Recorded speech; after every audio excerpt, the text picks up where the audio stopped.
परीक्षित हाथ जोड़ करके सुखदेव जी से पुनः पूछता है, भगवान अब आप मुझे गजेंद्र मोक्ष की कथा श्रवण कराने की कृपा करें।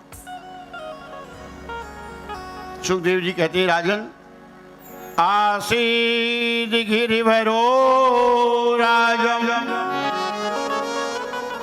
आसीद गिरिवरो राजन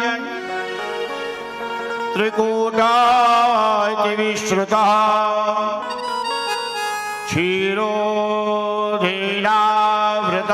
त्रिमान योजनायुतमुच्चिता। क्षीर सागर से घिरा हुआ त्रिकूट पर्वत के निकट एक विशाल सरोवर था, जिससे लगे वन में एक गज का विशाल परिवार निवास करता था। एक दिन वह गज अपने विशाल परिवार को साथ लेकर सरोवर पर जल पीने आया। जल पीते पीते वह सरोवर में प्रवेश कर गया और अपने ऐसे विशाल परिवार को देखकर बड़ा उन्मत्त हुआ, आनंदित हुआ। अपनी सूंड में जल भरकर अपनी संतति के ऊपर डालने लगा। तभी एक गिरहा ने आकर के उस गज के पैर को पकड़ लिया और उसमें जल में खींचने लगा। जल में गज का बल कम हो जाता है, गिरहा का बल दुगना हो जाता है, मगरमच्छ का बल दुगना हो जाता है, हाथी का बल कम हो जाता है। और भूमि पर हाथी का बल अत्यधिक हो जाता है और मगरमच्छ का कम हो जाता है। वह गज उस जल में अंदर जाने लगा। ये देखकर परिजनों ने अपनी सूंड उसकी सूंड में डालकर उसे जल से बाहर निकालने का यत्न किया, प्रयत्न किया। वो उसको जल से बाहर खींचने की जितनी चेष्टा करते, वह हाथी वह गज उतना अधिक जल में अंदर की ओर प्रविष्ट होता हुआ दिखलाई दिया। ये देख करके सभी परिजनों ने काल की विपरीत परिस्थिति को जानकर उसका साथ छोड़ दिया। संकट की घड़ी में वह सब छोड़ के चल दिए। तब गज को वैराग्य हुआ, ज्ञान जागृत हुआ कि जिस परिवार पर मैं इतना अभिमान कर रहा था, वह परिवार जन अभी संकट की घड़ी में मेरा साथ छोड़कर चले गए। तो आर्त भाव से गज ने भगवान के लिए पुकारा है, श्रीमन्नारायण नारायण नारायण, श्रीमन्नारायण नारायण श्रीमन्नारायण नारायण नारायण,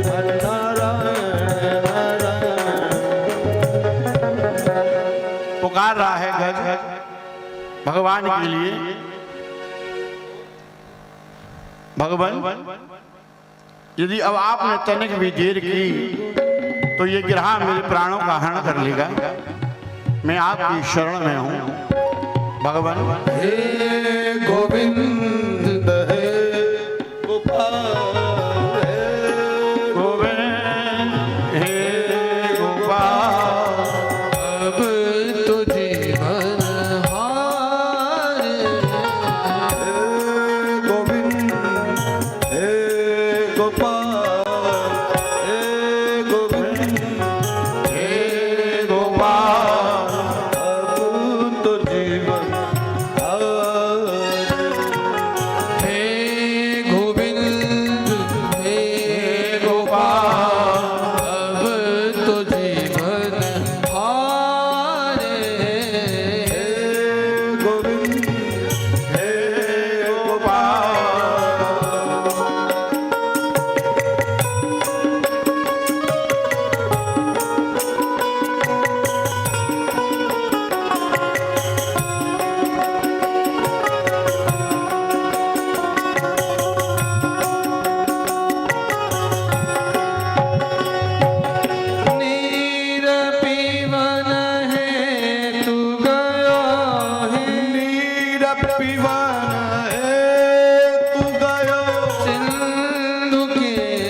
गोविंद हे गोपाल अब तो जीवन हारे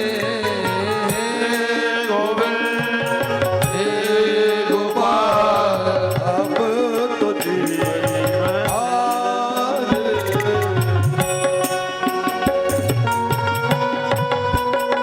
जय हो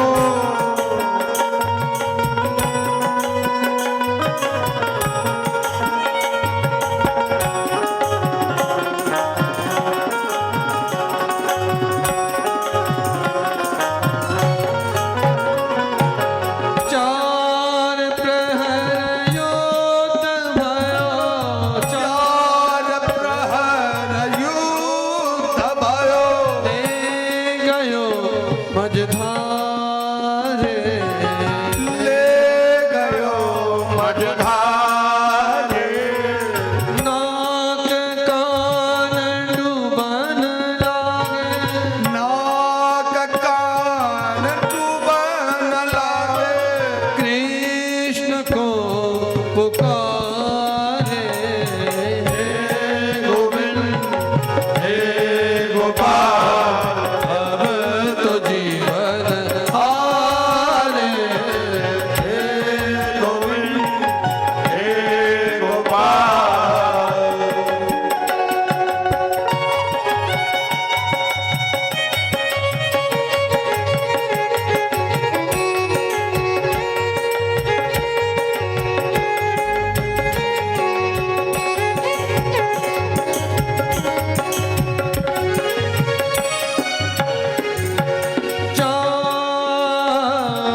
द्वारिका में शब्द भयो द्वारिका में शब्द भयो शोर भयो द्वारे शोर भयो भारी शंख चक्र गदा पद्म शंख चक्र गदा पद्म शंख चक्र गदा पद्म शंख चक्र गदा पद्म गरुड़ तजी सिधारे हे गोविंद हे गोपाल अब तो जीवन हारे हे गोविंद हे गोपाल अब तो जीवन हारे अब तो जीवन हारे अब तो जीवन हारे पुकार रहा है भगवान के लिए। आज वैकुंठ में गरुड़ जी नहीं है। भगवान ने विचार किया कि गरुड़ की प्रतीक्षा करूंगा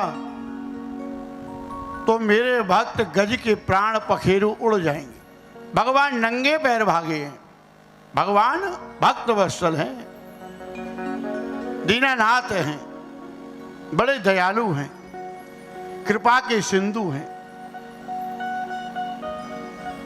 दौड़े दौड़े उस सरोवर पर पहुंचे हैं जहां गज के पैर को गिरहा ने पकड़ रखा है और तिलवर सूंड केवल जल के ऊपर शेष रह गई। भगवान को आया हुआ देखा, गज के नेत्रों से अश्रुधारा बह रही थी। मन में विचार करने लगा, प्रभु संकट की घड़ी में कोई वस्तु उपहार देने के लिए भी नहीं बची।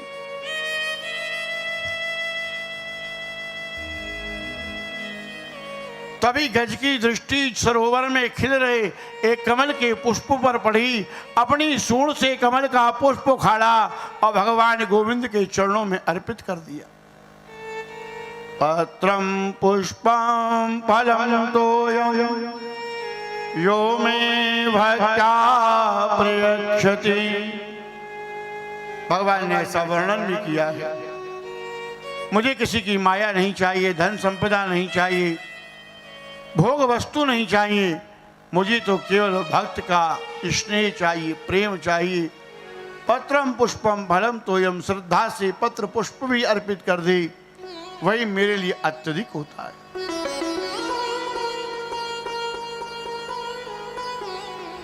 भगवान ने तत्क्षण सुदर्शन चक्र से ग्रह का वध किया है। प्राणांत होते ही ग्रह ने मगर की देह का त्याग कर दिया, चतुर्भुज रूप धारण कर लिया।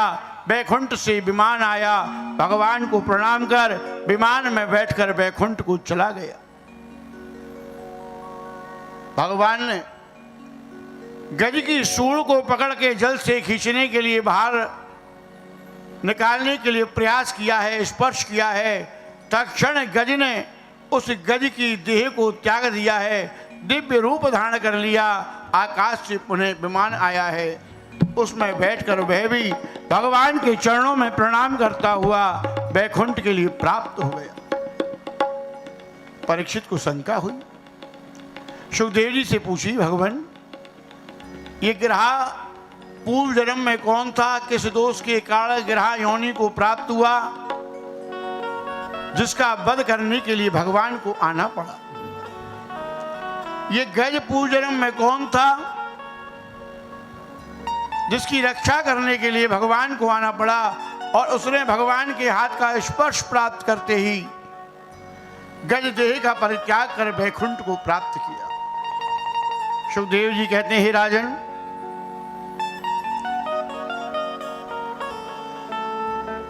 हो नाम का गंधर्व था। वह गंधर्व एक बार यमुना के तट पर देवल ऋषि संध्योपासना कर सूर्य को अर्घ्य दे रहे थे। ये जल में छुप करके और देवल ऋषि के पैर को पकड़ के खींचने लगा।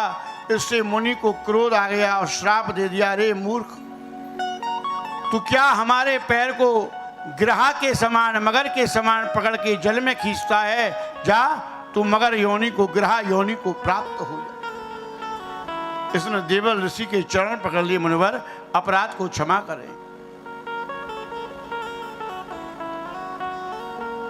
मैं आपके श्राप को स्वीकार करता हूं कि मैंने अपराध किया है। भगवान इससे मुक्ति का उपाय बताएं। तब देवल ऋषि ने कहा कि तुम भगवान के भक्त गज का पैर पकड़ के जल में खींचोगे, वह भगवान को पुकारेगा, भगवान उसकी रक्षा करने आएंगे, तुम्हारा वध करेंगे और तुम भगवान के हाथों मृत्यु को प्राप्त कर अपने स्वरूप को प्राप्त करोगे और अपने लोक के लिए प्राप्त करोगे। राजन, ये गज पूर्व जन्म में इंद्रधुमन नाम का राजा था, द्रविड़ प्रांत का राजा था और इंद्रधुमन इसका नाम था। ये अपने महल में नित्य भगवान की संध्या उपासना पूजा पाठ करता। एक दिन भगवान का पूजन अर्चन करके नीचे की ओर मुख करके बैठा हुआ था, तभी अगस्त मुनि का आगमन हुआ। मुनि ने बहुत देर प्रतीक्षा की कि हो सकता है कि राजा भगवान के पूजा कार्य में व्यस्त है, पर राजा तो नीचे की ओर मुख करके बैठा है, कोई उत्तर प्रत्युत्तर ही नहीं है। मुनि को क्रोध आ गया, अरे मूर्ख, द्वार पर आए अतिथि का सत्कार नहीं कर रहा है, यहाँ नीचे की ओर गज के समान मुख करके बैठा है, जा तू गज योनि को प्राप्त हो जा। इंद्रधुमन राजा ने भगवान अगस्त मुनि के चरण पकड़ लिए, मुनिवर मेरे अपराध को क्षमा कर, मैं अंजलि बांध करके आपके श्राप को स्वीकार करता हूं। मुनिवर, मैं आपसे एक वरदान चाहता हूं कि गज योनि में भी मेरे हृदय में भगवान की भक्ति बनी रहे।